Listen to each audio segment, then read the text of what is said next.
Welcome back to Sheltered Sages, the podcast where two formerly sheltered homeschoolers talk about the complexities of life one Reddit story at a time. My name is Philip. And I'm Andrew, and welcome back to another Geek-dive. We need a sound for Geek-dive. I just don't realize. Yeah, we'll have to. I would say throw that on top of your list, but that's not something. I don't think it's going to happen. I don't think it's going to happen. Maybe for semester 3. Maybe we'll have something for semester 3 lined up. Okay. I do have plans for semester 3, which is coming up quite soon, actually. Actually, yes. Yeah. So for today's Geek Dive, we're going to talk about something quite interesting and close to my heart.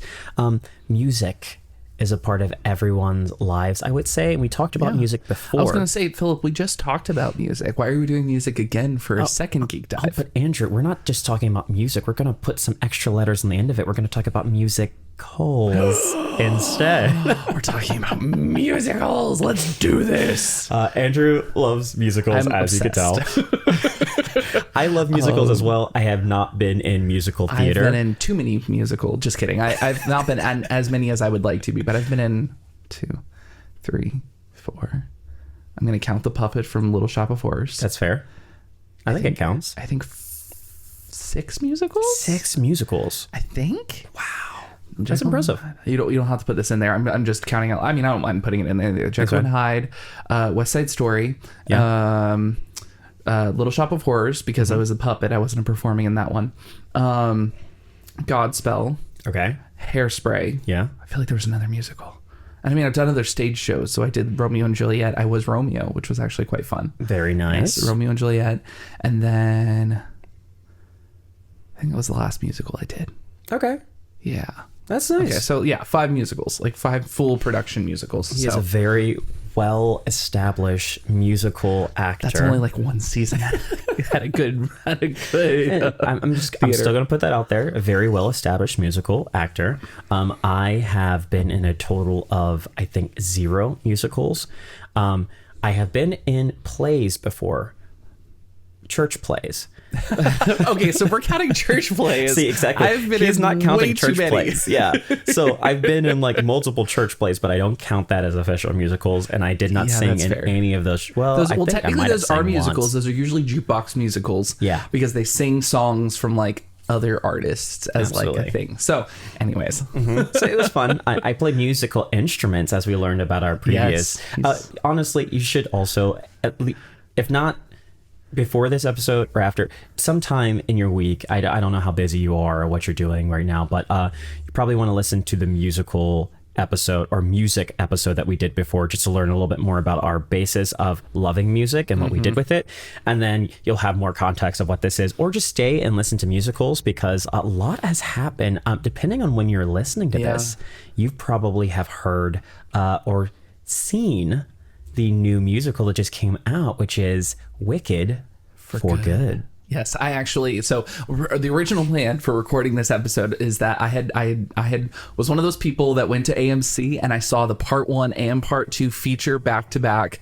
I went with my wife, my brother and sister, and my mom, and it was really, really good. I enjoyed it a lot. Okay. You haven't seen it yet, so this will not be a discussion about Wicked for Good. I have thoughts, I have feelings. I loved parts of it. I didn't love other parts of it, but I feel like a lot of people are getting a lot of dialogue about it, but that's not what this episode is going to be about, unless we're just talking about Wicked in general. Yes. But love musicals, and the original plan was to record this episode after I came from that, watching those part 1 and part 2, but it's for the best though we didn't do that, because I had eaten, I think it was 5.5 hours I spent in the theater. I ate 3 buckets of popcorn. Oh goodness. Well, with help. I ate it all by myself, but 3 buckets of popcorn, way too much soda, and I think like 2 bags of candy in the period of almost 6 hours. It's like a work day. It was like almost a professional work day. That's sitting a wonderful in a way to right afterwards just hop into a podcast and start talking about stuff. I mean, if it was about musicals though, I was on a musical high, so I would have absolutely been up for that. That's fair. That's fair. We're still on a musical high. We're still super excited about it. So Andrew, before we fully get into the episode, I just want to know, what's your favorite musical of all time? Okay, so favorite musical of, that's really hard. It's very difficult. We're starting right off. Okay. Honestly, honestly, and just because of its blend of storytelling and music, and we're going to talk about it a little bit in the episode, I'm sure. Yeah. But I am absolutely obsessed with Epic the Musical. Okay. Yes, which I've been talking to you about a lot. But if you haven't seen Epic the Musical, it's actually only a concept album right now by Jorge Rivera Herranz. Oh, sorry, Jorge. But I might be wrong. Jorge. But basically what it is, it's Sorry, a musical adaptation of Homer's The Odyssey. So it covers Odysseus and his journey from Troy back to his city of Ithaca, back to the city of Ithaca, and it is so good. Just like the few songs that I've showed you, I know you've been like, "What is this music?" It's incredible. His storytelling with song is phenomenal. The animations that he's released with the concept album, the way he did it was really cool because it was like he just released them in parts, and every part was like like kind of like a video game chapter, honestly. Like there would be a beginning, then there'd be a middle boss, and then there would be a finale, and it was like this really epic every single time.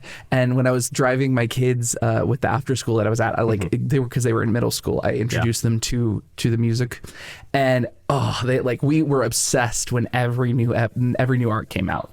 So cool. So it's just so good, and had so many good memories with it, and it was cool being in the process of like being involved in it as it came out.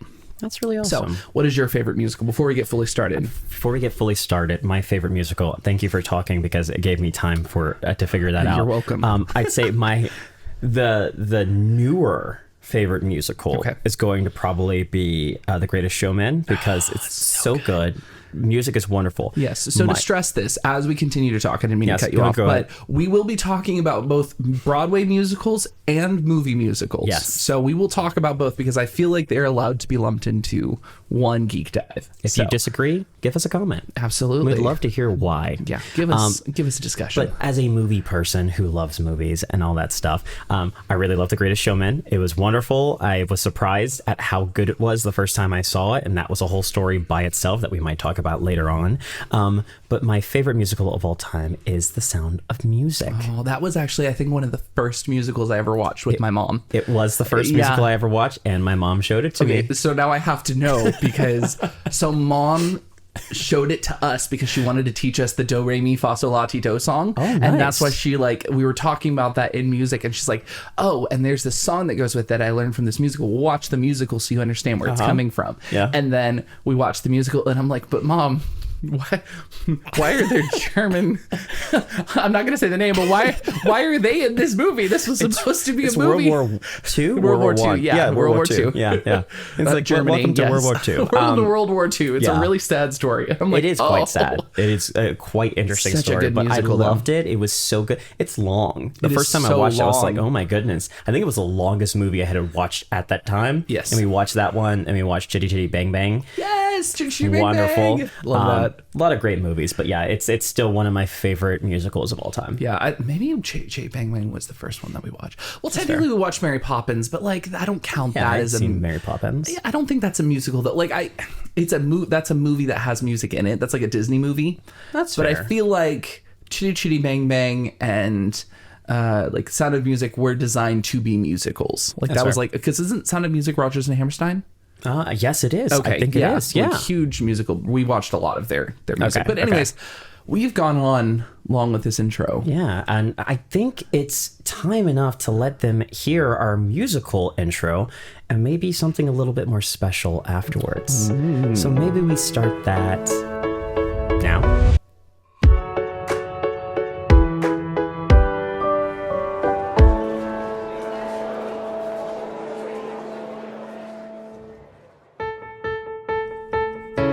Slam on the brakes before I even turn the key, before I make the mistake, before I lead with the worst of me. Give them no reason to stare, no slipping up if you slip away. So I've got nothing to share, no, I've got nothing to say. Step out of the sun if you keep getting burned. Step out of the sun because you learn, because you learn.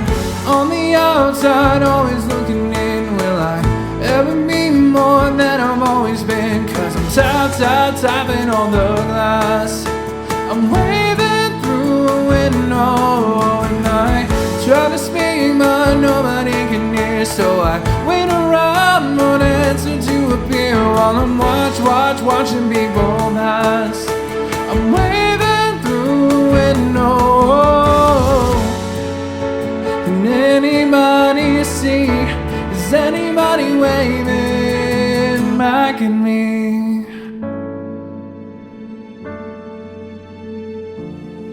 You say the price of my love is not a price that you're willing to pay. You cry in your tea, which you hurl in the sea when you see me go by. Why so sad? Remember we made an arrangement when you went away. Now you're making me mad. Remember, despite our estrangement, I'm your man. Da da da da da da da da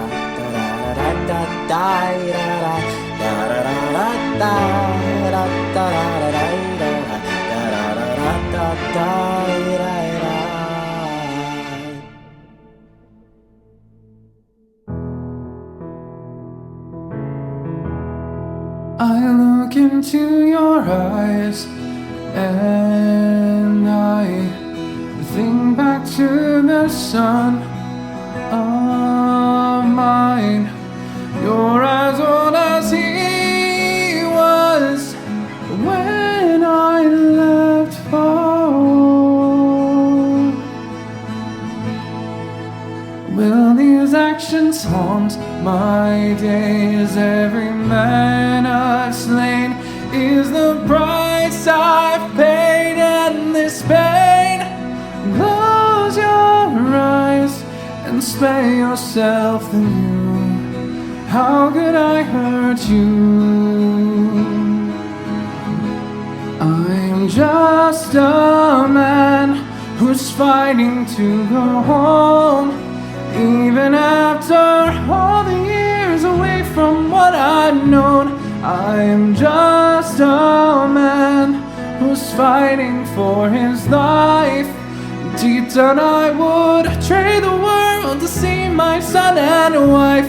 I am just a man.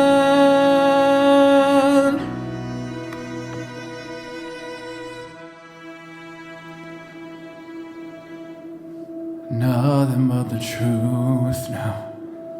Nothing but the proof of what I am. The worst of what I came from. Patterns I'm ashamed of, things that even I don't understand. I tried to fix it, I tried to fight it. My head was twisted, my heart divided, my lives all collided. I don't know why I didn't trust you to be on my side. You broke into a million pieces, can't go back, but now I'm seeing all the beauty in the broken glass. The scars are part of me, darkness and harmony, my voice without the lies. This is what it sounds like. Why did we cover up the color stuck inside our head? Get up and let the jagged edges meet the light instead. Show me what's underneath, I'll find your harmony. Fearless and undefined, this is what it sounds like. Oh, oh, oh, oh,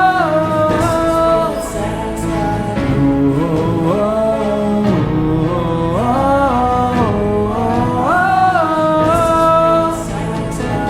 We broke into a million pieces and we can't go back, but now I'm seeing all the beauty in the broken glass. The scars are part of me, darkness and harmony, my voice without the lies. This is what it sounds like. Fearless and undefined, this is is what it sounds like. Truth after all this time, our voices all combined. When darkness meets the light, this is what it sounds like.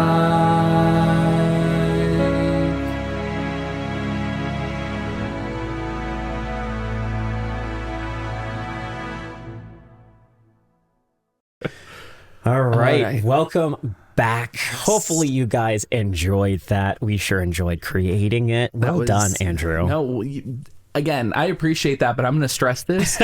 I did one part of that. My part took like 2 to 3 hours to do, and then the rest of it was on you. So as much as I loved singing and getting to do all those different songs and showcase a lot of my favorite musicals, you were really the one who, like, you had the chords and you had the sound underneath it and did all the recording. So true props to you. And like, I just did the easy part of standing up to a microphone and like listening to the count in. No, that is difficult, but it was also fun when we were creating this because I got to really listen to these songs. Like, it's one thing to hear these songs and go, oh, this is wonderful, and sing along with it, just have fun with it. It's another thing to really start to hear like the chord progressions and the pieces that are underneath it.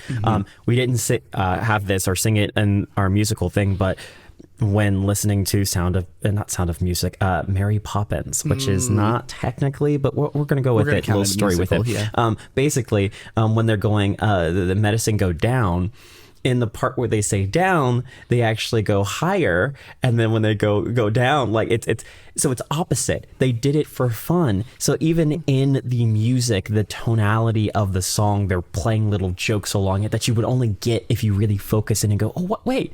Why is down going up instead of up going down? Like, It's so fun. It's so fun. Yeah. Well, I mean, that's why I really like, and that was what was so cool. So one of the songs that I sang there was Just a Man from Epic the Musical. So if you like that one song, the second song, go listen to Epic because it's phenomenal. But even just showing you that song, you were just like, what is happening here? Yeah. There were so many things that were going on in that song. Yes. And he does that with every single song in that musical has something going on in the undertones or something that he's added that like adds an extra layer to it. Like later in, there's like a fight scene that happens, and like there's some musical stuff that comes back towards some of the first few songs and things like. It's just so much cool stuff that you can do with music that layers it and adds an element of depth to it that just the physical medium can't do, or the physical acting can't do. Like it's such a cool thing. I love it. To anyone who plays the king in Hamilton, I am so sorry for butchering your part, but it was really fun to sing.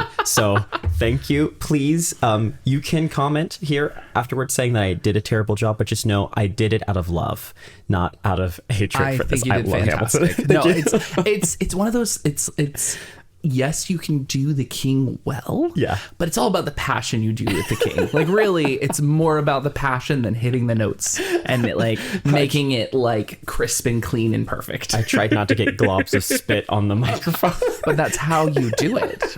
How else will you be a proper King George? You're fair. If you don't know that reference, we might talk about it later. Maybe. But we should get into our Reddit stories here, because I think you've been waiting long enough for that. We're going to talk about more musicals, but it's going to be musical-related Reddit stories. So I've got the first question. Story here. Yes. All right. Are you ready? Yeah, go ahead. Am I the Picklefoot for getting mad at the audience singing along in a movie theater? Oh no. Depends on the movie. Okay. Depends on if the expectation was for a musical. Go ahead. It was the Batman. They were just singing along. I mean, no, the Batman does have some just kidding. All right, here's the story. Hello, this is not actually me, but my boyfriend of a few months, age 29. We recently went to go see Cats purely for the bizarre entertainment value. So for clarity, she is writing this story on behalf of her boyfriend to ask if he was the Picklefoot. Oh, right. To ask if he was the Picklefoot. Because of the public opinion on it, most of the other people in the theater were laughing out loud and singing along the entire time. I personally felt that it was enjoyable being in a theater where everyone was laughing and singing along together. I don't think anyone was taking the movie seriously, including us.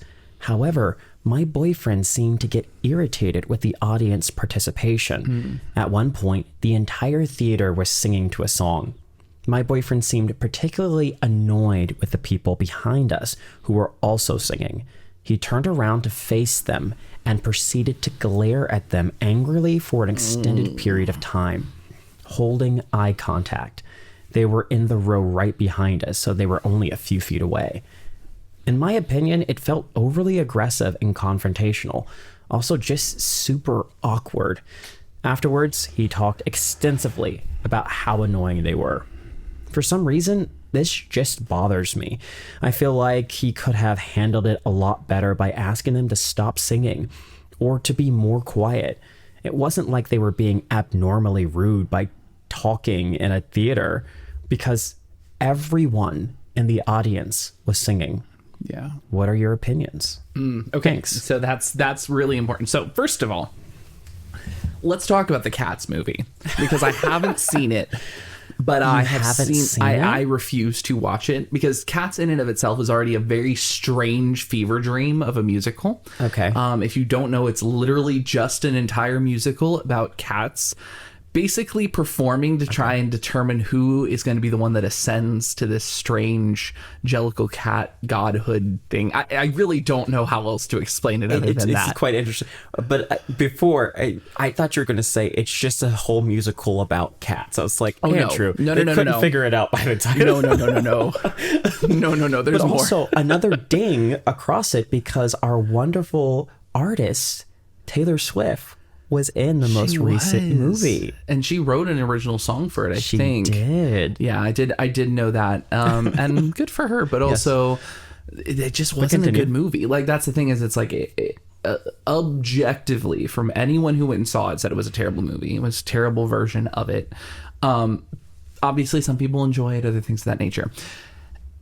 To this situation specifically, if you are the only one who is not enjoying something the way that everyone else is enjoying it, you're not wrong for not enjoying that way. Yeah. However, if literally everyone else is enjoying something one way when they've come to see this movie, and you're the only one who's not, you then have to analyze, like, okay, I can't be mad at them that they're not in, like, I came to this to watch this seriously, and clearly everyone else came to watch it for the goof aspect of it and play along with it and have fun with it.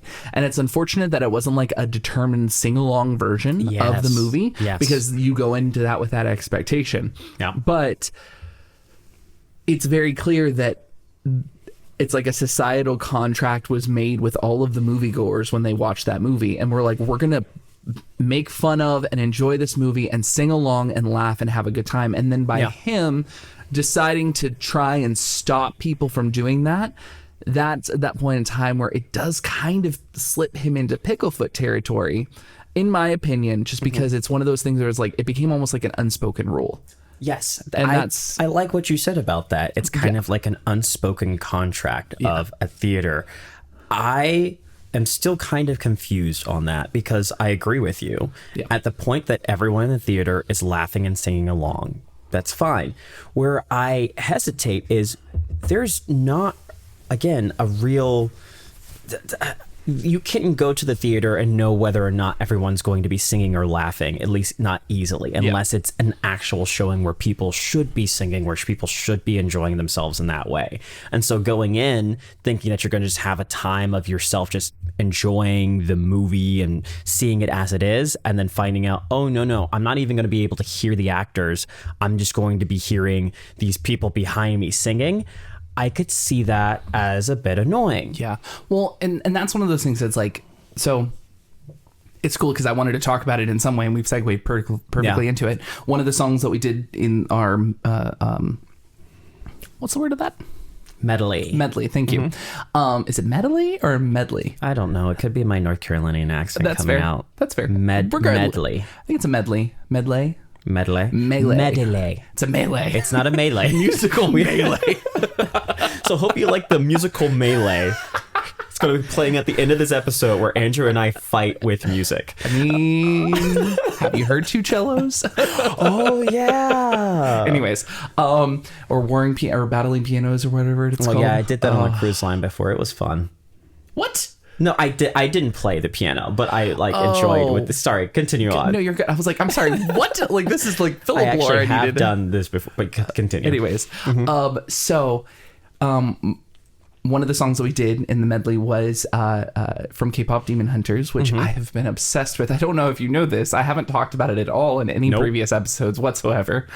But my wife and I are obsessed with the movie. It's so much fun. It's so enjoyable. It's still, as of November, I'm talking what day we're doing. As of November 22nd, 2025, it is still number 7 on the top 10 list on Netflix. Wow. I know, it is still on the top 10. It's wild. That's insane. It's insane. So anyways, phenomenal. If you have not seen it yet, unless it's for religious reasons where you don't want to watch something about K-pop Demon Hunters, which I respect, watch this movie. You are missing out on a phenomenon. It's really, really good. But my wife and I wanted to see it released in theaters when they did like the spotty kind of select theater limited release of the sing-along version of the movie in theaters. That's awesome. And so my wife and I were like, we're gonna go watch this. And I went into it knowing it was going to be a sing-along. And That's fair. The thing I will say, as someone who enjoys theater and enjoys film and stuff like that, I don't like it when things like that happen, when people are disruptive, when they're, kind of being, if I don't go into it anticipating that happening, or I don't agree with the group as like they all shift into this is goofy and stupid and silly, we're going to make fun of it. Yeah. So when we recently just watched this whole 5-hour part 1 and part 2 of Wicked, no one sang throughout the entire thing. Okay. Everyone was super respectful. Obviously, people laughed and things of that nature and had fun and giggled and all the emotions that you're supposed to have. But everyone was respectful and no one sang. Yeah. If people had started singing and laughing and joking during that showing of it, I would have been furious. And I would have been quite upset because we all came into it with the expectation of we're going to enjoy this as a musical. We're going to enjoy this as a production. We're going to enjoy this for that purposes. Yeah. We're not going to join this to make this about us or to have fun with it or poke fun at it and things of that nature. So when I went into the K-pop Demon Hunters movie, I knew that there was going to be more involved and more audience participation. Yeah. And I know I struggle with that just as a person. So I ended up wearing earplugs when I was doing it. So I didn't hear the people around me and I could just enjoy it. I could sing and have fun with the songs and things like that myself. And things of that nature. So because I knew it could bother me, I didn't want it to. So I made arrangements to fix it. Yeah. So all that to be said, I do think I don't think he's a picklefoot for being mad that people did that. That's fair. I think he's a picklefoot for trying to stop people who are all agreeing with a relatively accepted, it was a bad movie. Yeah. With everyone agreeing that they didn't want to enjoy it and they were trying to make it enjoyable in the way that they can make it enjoyable. Yeah. So I agree with you. So that's where I say I will say, so again, I don't even want to say soft picklefoot because it's just like, don't try and control other people when everyone is also doing the thing. Well, it's not even like the control of other people when everyone's doing the entire thing. It's more, I feel like it was a communication issue where him deciding to turn around and like glare at them instead of actually communicating, hey, can you guys quiet down or something like that, was unreasonable for him, especially as like, okay, yeah, I guess they can get it through context, but it also shows how immature that is.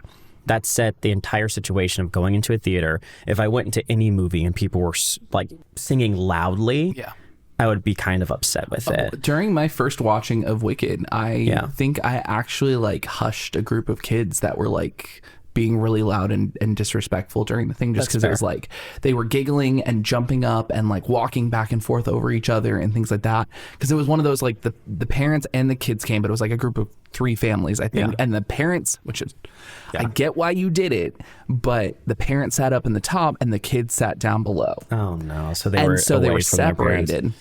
And so the kids just thought it was a time to be goofy. And at this point in time, I'm now in the midst of full-time teaching and not full-time teaching. I was teaching at the after school at that point in time, working with kids on a daily basis, things like that. And I was just like, yep, nope, this behavior's out. I was just like, shh. Yeah. And then I went back. Now, the side that I feel a little bit bad about is a little Philip lore.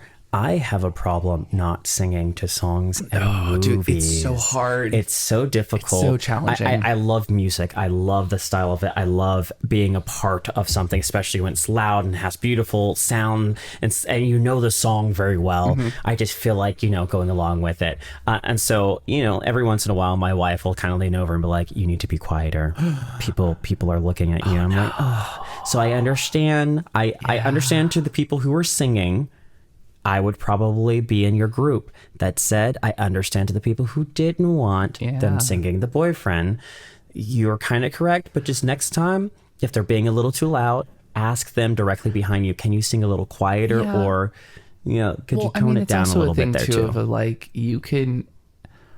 I know it's hard, but you cannot finish the movie. You can get up and leave the movie if you're not enjoying it and you're not enjoying how people are engaging with it. I guess so, but it's like also you pay to see this film. You can get a refund. Yeah, I guess. Like, you have but I don't want to say you have to be a Karen about it, but you just go like, hey, this movie isn't great and these people aren't being, I would like a refund of my ticket, please. Yeah, that's another effort on top of That's true, unfortunately, but also it's just one of those things, like, if you're really not enjoying it, it's an option. I know it's crazy. It would be insane. It's a crazy thing to do, but you don't have to stay and watch the movie. You're right. You can leave. I know it's hard. You can always go. All right. Well, would you like to know what the public says about this person?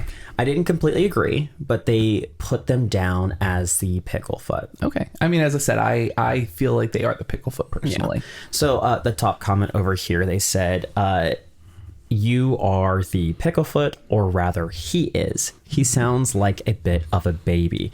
God forbid people have a good time while being entertained. From what I've heard, Cats is poised to become the next Rocky Horror Picture Show type of cult favorite because of the audience participation factor. That form of entertainment may not appeal to him, but he has no right to ruin it for everyone else. And to give you clarity for this comment was 6 years ago. Yeah, so I mean, it was pre-COVID. Yeah. It was pre-COVID. It didn't become the next Rocky Horror Picture Show. It did not, thank goodness. Yeah. Oh, I was actually going to even talk about that. It was like, I'm not a fan of Rocky Horror personally. It's just not my vibe of musical, but I know a lot of people love it. And it's one of the big things about like live. It's like a weird blend of stage show and film and all these other kind of things. But you go into that knowing it. Like that's the thing is, it's like, it's all about your expectations coming into it. Yes. And clearly he had a very different expectation coming into it than these other people did. Yes, and then the second comment is basically about that, where it says, just curious then, since it's why I'm not sure about my judgment here. OP's boyfriend didn't buy a ticket for a sing-along or an audience participation version of the movie, which I'm so happy that you brought up. He went to watch/hear the movie, not the audience. Do you not feel he's at least justified in his annoyance?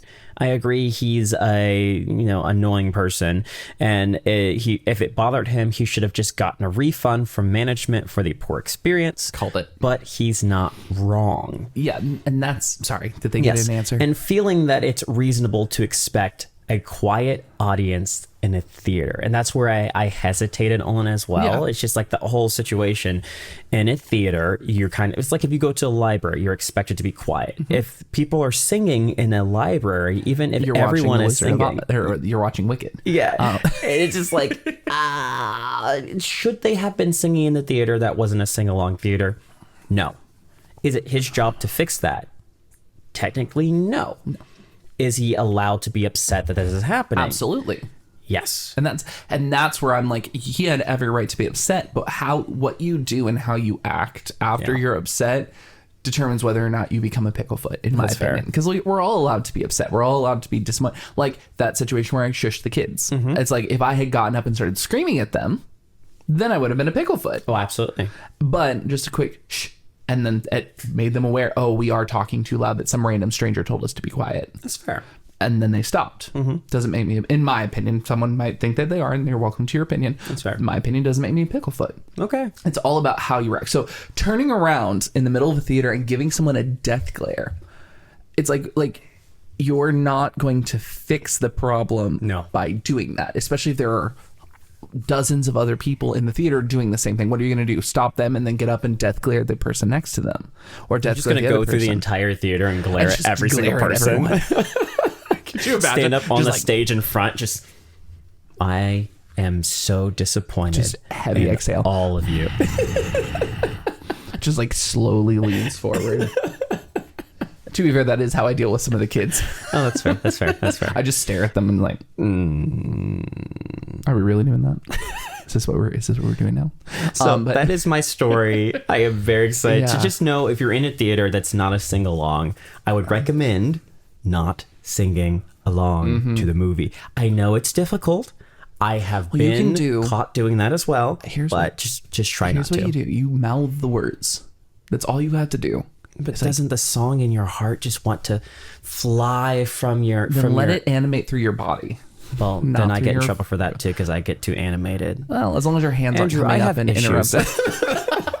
I'm trying to say I have issues, Andrew. Because I figured out, I know what this comes from, and this is I'm going to pause before I get to my story. Good. But this comes from we were raised in worship music before we ever went to musicals. Really? So I think this is what it is. And so like we were like, because I know we were both raised in the same situation. Yeah. We were raised in like church, and when music was played and performed, you sang along with it because that was the expectation. That's fair. So that's what our default was. Even if we listened to music in the car, it was probably Christian music that we were singing along to. You're so right. Or things like that. And so it's like we weren't raised in a concert setting, which is like where you go and then you listen to other people perform and you don't participate. Or maybe there would be like one song, like at my church we always had like the offering song was like a song that you would sit and you'd listen to while everyone else, but even then you were still singing along, and if you sang along you weren't like discouraged from doing it. That does make me feel better. Yeah, but you're right. So I think that's what it comes to is that like we are used to participating in the performance versus just absorbing it. And so like I think that's where it comes from, in my opinion. Also ADHD could probably. So if you see a person singing, it could just be your local homeschooler just enjoying themselves in a theater. Please forgive them for this. Tell them to shush very politely, and they'll probably get quiet. Absolutely. Yeah. Absolutely. So, all right. No, I think it's a good story. And it's definitely a good, just like, what do you do in this situation kind of event. What do you do? Well, I have one that's a little bit more different. More different? Yeah, more different. That's a turn of phrase. Yeah, let's go. All right. So, am I the picklefoot for not going to a musical/theater show I didn't want to? Ooh. Technically, I'm going to say no. Just in the sentence that they used, no. Okay. Well, let's see if that changes after I read the first sentence. Okay. My 5-year-old daughter loves the show called Peppa Pig. It's a really, really bad show. Like, I would rather watch 8 seasons of I would rather watch season 8 of Game of Thrones than that. It's that bad. Yeah, that's pretty bad. But my daughter loves it more than anything and has a bunch of Peppa Pig toys, a Peppa Pig blanket, and Peppa Pig pajamas. That's a tongue twister. Peppa Pig pajamas. Peppa Pig pajamas? Peppa Pig pajamas. Wow, well done. Thank you, sir. And a shirt. Well, one day she saw a commercial for the Peppa Pig live show. She just had to go and went crazy. Unfortunately, the same night my wife already had a prior commitment, so she asked me to take her. I really didn't want to. I told my wife this is like asking me to go to a Nickelback concert, which I think is just a really low blow because I know it makes me look cringe, but Andrew, I enjoy some Nickelback. You don't have to say it out. Okay. I'm going to say it. I enjoy some Nickelback. I mean, I can still cut this from the podcast if you want. I talked about last episode how I put cinnamon in my mac and cheese, okay? I am perfectly fine. I've already aired my dirty laundry to the world, so... All right, here we go. You didn't know the Taylor Swift stuff, the cinnamon, and now Nickelback? I'm just trying to get canceled in February or in November. Okay. But seriously, they have some decent songs. Okay. You have to acknowledge one or two of them. Like, I listen to that. I wouldn't want to go to a concert. That got memed out so bad. But there's another one. I can't remember what it is, but it's... Okay, go ahead. Continue. Anyways. Later, she told me I was in luck. The sweet retired lady who's our neighbor and utterly adores our daughter, babysits her frequently, said that she'd take her. I breathed a sigh of relief. So our neighbor took her and she loved it, and she was just raving about it when she got home and the next day and wouldn't shut up about it or talk about anything else. So at least she's happy. My wife still seems ornery and brought it up a few times recently. I told her I don't see the big deal. Our daughter still got to go and had a blast, and I got to stay home and drink beer and play video games. Much preferable to seeing ... that. Everyone wins. So, am I still a picklefoot? Oh gosh. All right. Here we go. So what was that first thing that you said about him not being a pickle foot? I'm gonna start out by saying, OP, you're the pickle foot. Yeah. I'm gonna explain to you why, and I feel like I shouldn't have to explain to you why, but since you obviously have no clue what's going on here, here we go. All right. So let's say there is something like a movie that you don't really want to watch. So it's like one of my least favorite movies of all time is the Fantastic Four movie that has it was the one before the most recent one. Oh, that awful Yes. attempted remake. That was there. I think it had Miles Teller in it. It did. I like the actors that were in it. The movie was really bad. So let's say that movie is playing on TV, right? You can turn it off and continue on with your life. Let's say, though, your significant other wants to watch that movie with you. And you just go, I don't like that movie to the point that I am not going to watch that movie with you. I'm not going to watch any movie at all.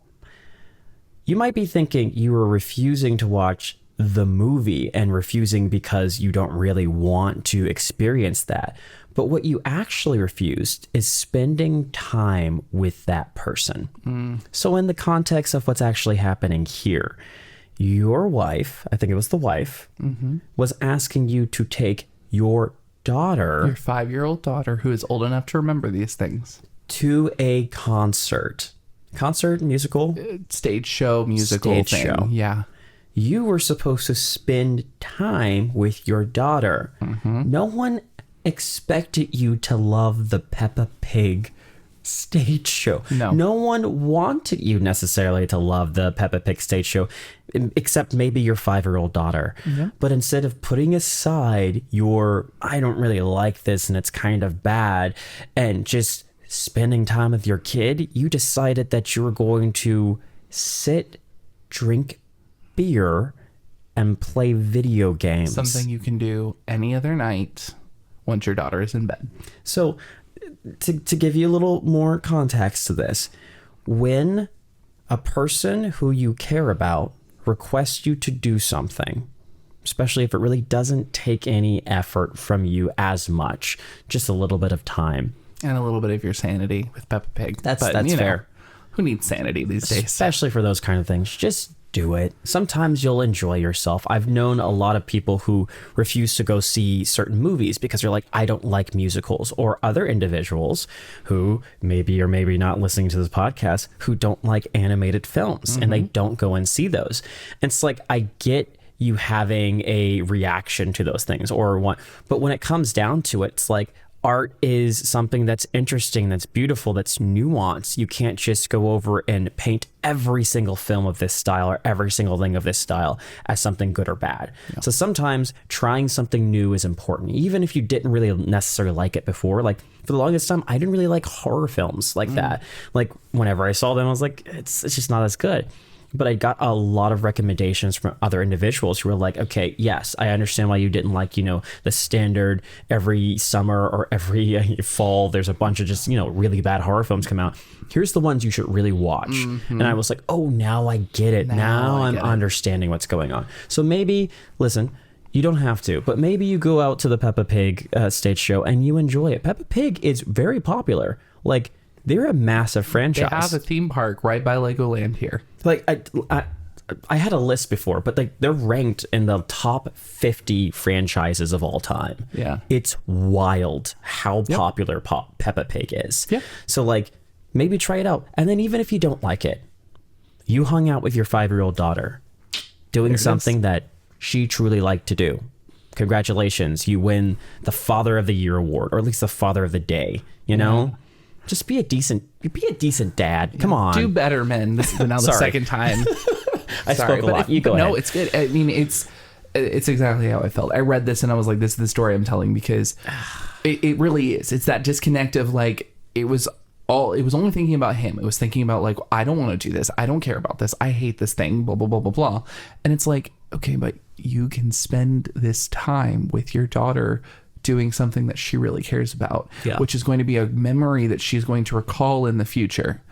Or You can do something that you could do any Friday night, any Saturday night, any night that your daughter goes to bed, and sit home and drink beer and play video games. Yep. And it's like, it really, it is that moment. Like, these are, and I talked about it a little bit in the last episode, but it's one of those things that, like, as people, as parents, and obviously I've talked about it, I'm not a parent, but I interact with a lot of parents and I talk to a lot of ones, and the ones that always, you can tell that they care a lot about their kids, and they're not necessarily like the perfect parents or things like that, but they're ones who sacrifice their wants for those moments, those small moments. It's that, like, I'm going to take 5 minutes and look over your homework and sit with you and talk about your day, versus I don't, like, they're going to be fine. They're super smart. They don't need me to look over their homework. And those moments go so fast. I've heard so many parents who basically every single parent I have spoken to have told me, hey, I wish I could go back and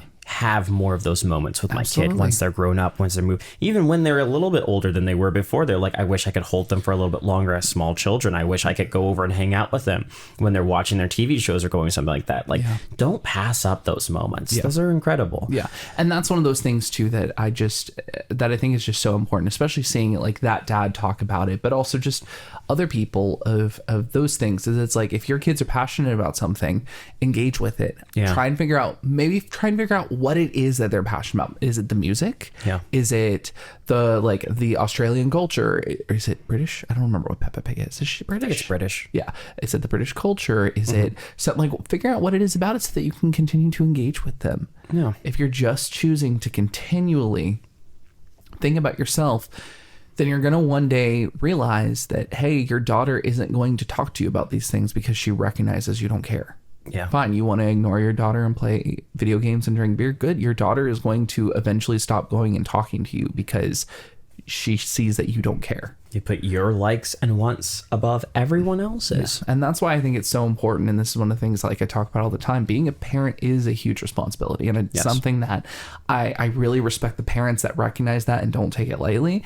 And I lose a lot of respect for the people that don't recognize that responsibility, and they don't see the impact that they're doing and having on children, which is why I take, like, teaching so seriously. I'm like, yes, it's a job where I babysit kids for 8 hours a day, but the reality of it is I am investing in children over the course of a period of a day, sometimes a period of a couple months, depending on what school I'm working in, or like those years. Students there. I'm investing in these students, and that's something that is going to have an impact down the road. It's not just me babysitting for a day while I'm substitute teaching them. I have every opportunity that you have is an opportunity to make a memory.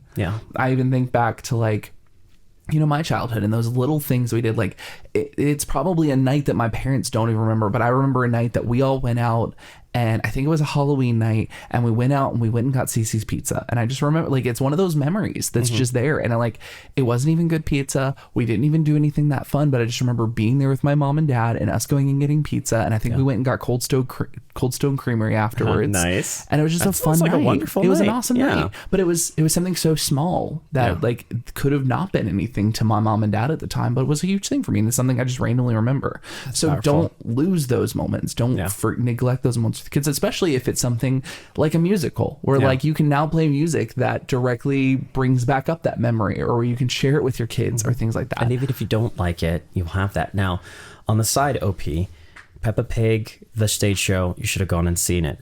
That said, if she wanted to watch Wonka, you have my full approval. Full approval to say no. No. Awful. It's so funny.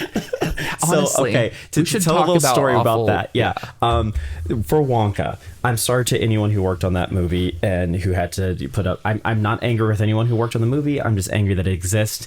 I saw the first song from Wonka. I have not seen anything else. If I should finish the movie, let me know. But I saw that first song and I was so disappointed and dissatisfied by it. At this end of the song, I just turned it off and I never went back to it.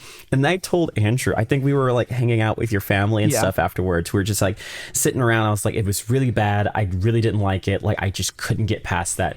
And then Andrew, you went and watched it. Well, it was on Netflix and it was like leaving soon. And I'm like, well, is it that bad? And then I also watched it. I'm like, It's that bad. It's that bad. Well, and it's like, it's also what's terrible Yeah. is that none of the like this is just for movie musicals in general. Advertise that you're a movie musical. Don't not do that and then get people the wrong idea, and then they think they're coming to see another Willy Wonka movie starring Timothée Chalamet. Yep. And it's a musical that they get sideswiped with because you don't want that. No. It's like that movie did. There was another movie that did it too that people didn't realize was a musical, and I'm trying to remember what it was. Okay. Well, you're trying to remember that. Another movie musical, which I'm going to call it a movie musical just because it has music in it. It's along with it. Wish. It was very disappointing, especially trying to be the huge movie that goes... Do you know Wish? Oh, Disney's Wish. Okay, I was confused. I have not seen it Disney's Wish. The people who made the music, they are good at making music. They did not make the music that needed to be in this specific movie. And so like you're listening to it, it's like, it sounds like something that could be on the top of the charts, but because it's so contrived, it doesn't really connect. Plus the story didn't work very well. So that was also a disappointing one. But the one that I've had so many, as of late, so many people have responded to me about when I started talking about it is a Snow White. Oh, so I was talking to this one guy. We were just at dinner separately, and he was just like, yeah, there was his thing, and we were like, oh yeah, have you seen the Snow White movie? He said, I had to turn it off when Wonder Woman started singing. Oh. If you haven't seen the Snow White film, that's okay. It's a movie. It's a movie. It's a film. It has music in it. And the thing, do you want to know, you know what makes me really sad? What? Is it Zoe, is it Saldana? Is that her last? No, what's her name? No. Kravitz? Who's the main character? Is it Rachel? Rachel Ziegler. Rachel Ziegler. I think, like, I know there's a lot of controversy around her. We're not going to get into that. I think she's quite a talented singer. She's a fantastic Have singer. you seen Ballad of Songbird and Snakes? I have not. You need to watch that movie because she sings in it, and it's phenomenal. And it's also just a really good Hunger Games movie. Kind of a musical, I guess, because there's a lot of singing in it, but not really. It's not the main purpose. Yeah. But that being said, she can sing. Yes. But it's just because you can do something doesn't mean you should. Well, I won't blame her. No. Yeah. I was referring to Disney. Oh, okay. Yeah, not that's her. That's right. I have no problem. Thank you for the clarification. No. Yeah. I mean, and then there's Gal Gadot, and like, I feel so bad for her. She's an actress. I think she can act. I think she sang in that movie. But I would put the reasoning it wasn't as good less on the actresses and the actors in the film, and more on just the overall structure of it and the understanding of what this is and how we can do good music. So those were quite disappointing. One of the newest and most fascinating musicals I have seen of late, which I didn't even expect, is K-pop Demon Hunters. Now I'm going to explain a little bit more of how I fell in love with K-pop Demon Hunters. I had a part of it. I had not seen the film. I was just at work listening to music, and on my headphones came across the first song in the film that comes up, How It's Done, and it was so fun and dynamic and interesting and poppy, and I was starting to bounce like in my chair, like, oh my goodness, this is great. So it's like, okay, what band has made this? And so I looked it up, and it said Huntrix. I was like, okay, I guess it's just like this new K-pop band that's there, Huntrix. Like, let me listen to the rest of them. So I start listening to Golden, and I was like, okay, they're good. But like, all I'm seeing is like these animated images of the women that are in this band. Like, what's going on here? Like, and so then I looked up Huntrix, like just on Google, and found out they're not a real band. They don't exist in our universe. It's in a fictional universe. And so it's like, okay, well, maybe this is a fictional universe, like a music video, because it showed me the music video of Golden. I was like, okay, that's fine. It's whatever. It's like, no. It's a full movie. Yeah. This is a full film. So I sat down, I watched the film, and was absolutely blown away. Because even before I had seen the film, I fell in love with the songs from the movie. That's how good this is. So if you haven't seen it before and you're thinking about, well, maybe just watch the movie. It's really good. is good. It might be a little overhyped at this point, but like not much. Not by much. It's a pretty good film. I think it's just a really good story in general. I'm worried because it's entering that territory of it's so good we have to do something more with it. Yeah. And which is always scary when it's, especially, I love some of their content, but when it's Netflix, it's always scary when Netflix sinks its teeth into something. I don't know though, because like season 2 of Stranger Things was phenomenal. So what? Season 2? I thought season 2 was good. You didn't like season 2? No, not as much. Season 1 was great. Season 2 was okay. Season 3 was fantastic. Maybe that's what I'm thinking. Season 3. Yeah. I always get them confused. That's fine. That's fair. Well, season 2 had the Demodogs, right? Season 2 did have the demigod. I loved dogs. that, but and then they had Samwise, and like they had all the really good scenes. They did. That was fun. I need to rewatch it. That's what I need to do because I know season 5 is coming out, Yeah. and I need to just recommit. Season of I think 3 had Scoops Ahoy. That was season 4, wasn't it? No, that's season 3. What's in season 4? Season 4 just came out. No, the season 5 is coming out. Season 5 came out. So okay. Hold on. Okay, wait. The people You're who don't right. understand. Okay, so season 1 is when we meet 11. Yes. Season 2 had the demi-dogs. Okay, and when they were hiding out in the woods. We were finding out their little tunnels there. Season 3 was that the mall. That was the mall with the summer. Okay. The summer with the mall, with all and we had Scoops Ahoy. I repressed that season. I remember fine, that's why. fine. Because there was all the body stuff There was that a I did lot love. there. Season 4 is across the entire country. Like they start traveling various places internationally. It gets kind of wild. Season 5 we haven't seen yet. Yes. Okay. So yeah, it's fun. It's Okay. fun. Yeah. No, you're right. So maybe it was season 2 I was thinking. But regardless, it's like Netflix can fund good things. Yes. But I'm also just very nervous when they get their hooks into it because they're like, let's make more. And you're just like, oh. I think it was so good because they didn't put their hooks in Yeah. it. They just let it exist as a movie and just let them be great. I just think, a lot of productions need to let their creators create the vision that they're looking for without looking into how to make it a monetization stuff and everything like that. Yeah. So. Well, and I mean, that's the thing about musicals that I love too, is that there's something about music specifically that transcends the visual medium, that transcends the like acting or things of that nature, because it's like you get music involved and then you get like just all of the things that music can do that suddenly now this thing that could have just been me telling you a story, you turn that into a song. Yeah. And now it's like, oh, this is so much more impactful.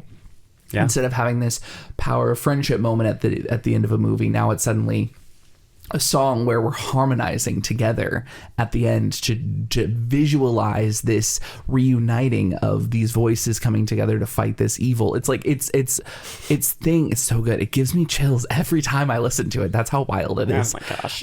But like it's what music can do. Yeah. It's what what thing, and even like the first song in our medley, like Dear Evan Hansen, it also can help like create a visualization for like an internal feeling that's really hard to explain. Yes. Like, and I love that because it's like, that waving through a window is such an interesting song that really talks about like anxiety and stage fright and nerves and like just the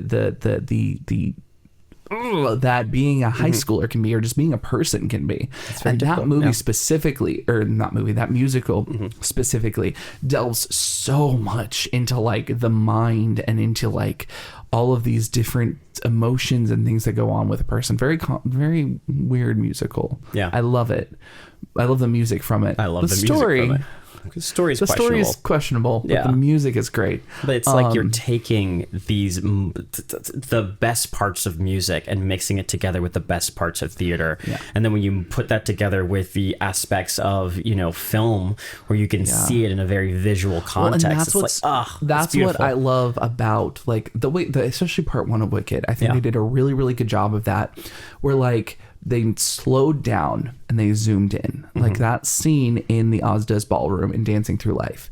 Dancing Through Life is one of my least favorite songs in the musical. I know that it gets people to not like me. Okay. But when I listen to like the albums and things like that, it's one of the, I feel like it's just so long and there's just so many dance numbers and things like that. Yeah. But in the movie, it is one of my favorite moments because minus the dancing on books, because that makes me want to...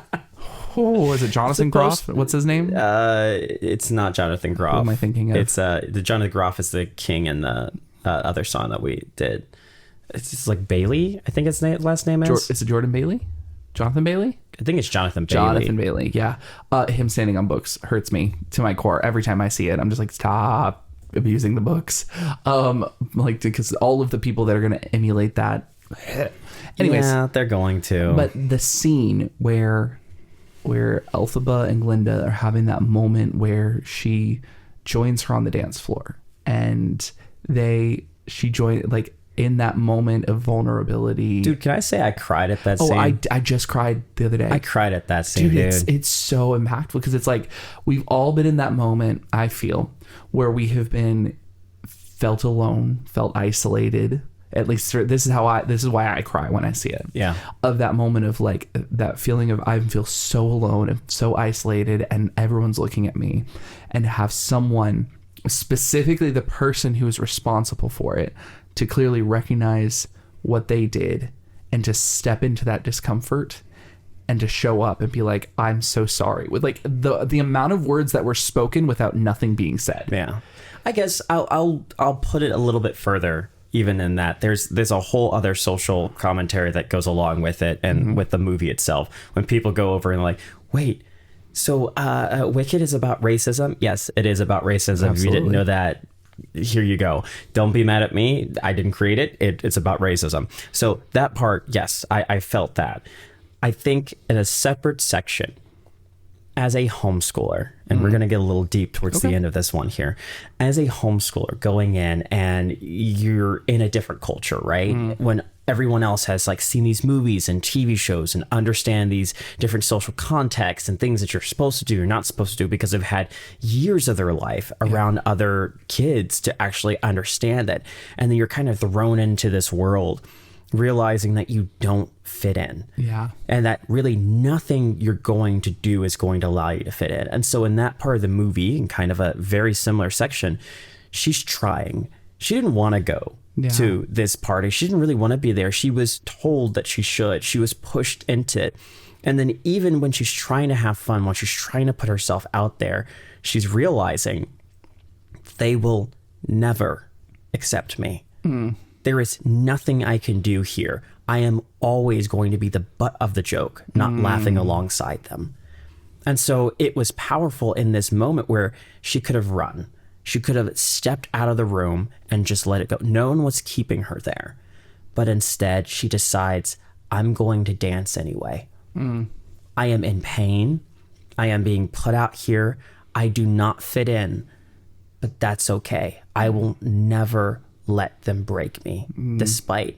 And so why it was so sad, why I felt so powerful in that, it's like, is that moment where you have a choice, right? Where you realize something very deep and something very disheartening, where you're like, maybe I will never understand the full culture of what public school kids have to understand. Maybe I won't be able to get how this is going across, but I'm not going to sit here and quietly just suffer. I'm going to enjoy myself anyways. I'm going to make social blunders every once in a while. I'm going to be silly. I'm going to maybe sing in a theater when I'm not supposed to.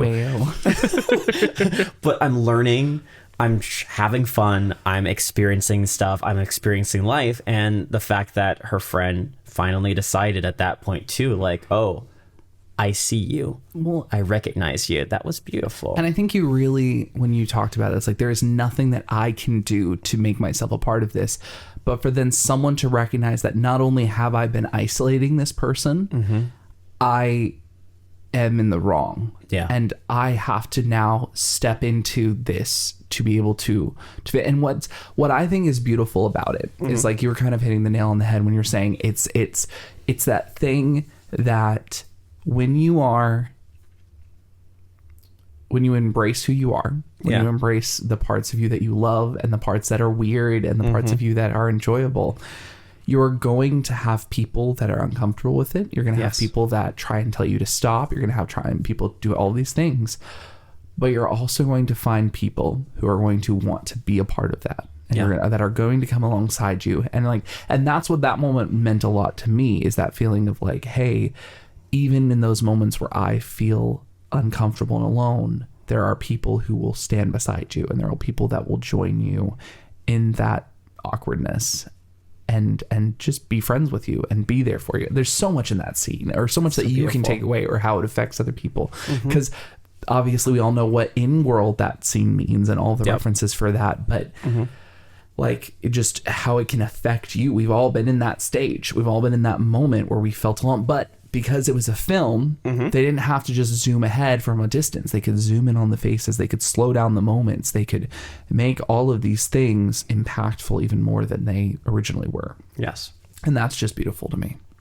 And that also became a motif for the rest of that film, specifically where you see her realizing herself throughout it. I know a lot of people think the movie is about Elphaba kind of fighting against the social injustice that's happening in this world and really pushing past it, or they think it's about the friendship between Galinda and Elphaba in that very kind of visceral version of it. But I truly feel one of the biggest motifs in that film is Elphaba finding herself. Yeah. Elphaba realizing that while everyone hates her, she doesn't have to hate herself. She can be herself in a very real and honest way without being ashamed. Yeah. And once she truly decides to be that, once she truly lets herself become what she always wanted, she's like, call me whatever you want. Call me wicked. Call me terrible. Call me this awful person. I know who I am. And that's all that matters. Until we see the next film, and then she wants someone else to also know who she is and matter. Well, and that's the thing is, it's like, obviously, I'm not going to go into spoilers if you've never seen Wicked, but there's a scene where someone calls her beautiful. Yes. And they're like, you don't have to lie to me. And that's what she says in response to it. And it's just like, I think it's really is one of the big things is it's like accepting who you are as a person, what you're capable of, what you're limited by is so important too. And being okay with that. Yeah. And it's, again, just so many powerful things that come out of this musical, and musicals in general. A good musical has layers to it, just like an onion. Oh my gosh. But every good musical has layers to it, Yes. where it's like there's a surface story, there's a secondary story, there's a tertiary story, there's all of these different aspects of the story that's happening. That's fair. But you get to appreciate that because you're listening to it, and you can embrace it, and you can listen to it over and over and over again because it's a musical, and you can, like, there's so many parts that you can connect with it on. It's great. But Musicals are great. unlike onions, Andrew, do we have socials? Oh my gosh, yeah, we are way over time. I'm so sorry, everyone. You're good. But yeah, I didn't realize our timer. No, it's fine. Running. Yeah, it's done. But yeah, so what are our socials there? Yeah, absolutely. So thank you for watching our Geek Dive. If you want to watch more of us just talking and getting into crazy things and embracing ourselves, which is not paying attention to time, you can check us out on Facebook, Instagram, YouTube, all of those places at Sheltered Sages. You can reach out to us online at Gmail at shelteredsages@gmail.com. If you want to like, subscribe, if you're watching on YouTube, or if you want to follow along on Spotify and give us a 5-star review, or any other podcast, Apple Podcast, Google Podcast. I don't know what other ones there is besides Apple Podcasts. It might be on Google Podcasts, but I know it's on Apple Podcasts. I think it's on Google Podcasts and Spotify. The way we do it, I think it sends through all of them. Yeah. Anyways, so feel free to reach out to us if you have any of your own stories that you want to share, whether they are about musicals or about, your friends that like to talk and sing in movie theaters. Don't hesitate to share. We would love to chat with you and talk about it. Other than that, I think we have kept them for long enough. Just to let you guys know, we're not going to have an episode next week, just a little short break. We might come back the week afterwards, but we'll let you know on our socials when that next episode is going to come back there. Absolutely. We will be taking a break during the Christmas time-ish. We'll have a few episodes recorded, and then we'll take a break, just probably for a little bit, just to give ourselves a little bit of time to recoup. Yep. And then, that starts the spring, which then means we're starting our next semester. Ooh, so exciting. We'll have to figure out what we're going to do for our semester 3 launch, but that's a whole other... It'll be fun. It'll be great. It'll be fun. So thank you so much. Please comment below what your favorite musical is. I'm going to make it very easy for it. TV, movie, whatever musical it is there. We just want to know. And if you enjoyed the medley that we did, Philip and I have always talked about writing a Jurassic Park the musical. So if you want more of that and you want a Jurassic Park musical, let us know. If we get enough interest in it, we might actually commit to giving it a shot. Might. You wrote like an opening song for it, if I remember correctly. I did write an opening and song for it. We never put words to it. We and did I'm mad. not. We got busy. Life got crazy. But so, if you ever want that, let us know. All right. But other than that, I think we have kept you long enough. Go enjoy your Thanksgiving, because that is tomorrow when this comes out. Don't forget that. Unless we have had to postpone it, which is totally acceptable and fair. Don't put raisins in the mashed potatoes. Don't put raisins in the mashed potatoes. Thank you guys so much, and we will see you next time. Bye.